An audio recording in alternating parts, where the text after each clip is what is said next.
চিনি পাইছেনে আপোনালোকে? এইটো মনুক দিব লাগিব। পাইছে এইটো আপুনি ধৰিব পৰা নাই মোক। ভালদৰে চাওক মোক। চিনি পাইছেনে ৰাইজ? এতিয়াও ধৰিব পৰা নাই।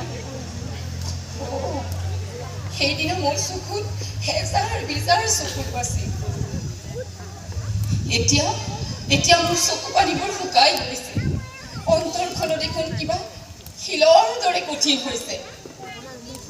ৰাইজ, মোৰ এই ঘৰটো চিনি পাইছেনে আপোনালোকে? ভালদৰে মন কৰকচোন। এই মজিয়াখনত যে মই ঠাকুৰি কান্দিছিলো। ৰাইজ, মনত পৰিছেনে আপোনালোকৰ? এতিয়াও চিনি পোৱা নাই মোক? নাপাবই।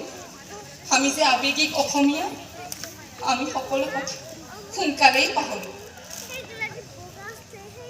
সেই যে বাসৱী হাজৰিকা, সেই যে আৰক্ষী বিষয়া বাসৱী হাজৰিকা,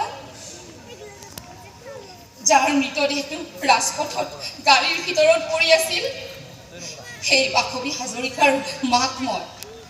আপোনালোক সকলোৱে যে ফেচবুকত বহুত হুলস্থুল কৰিছিল।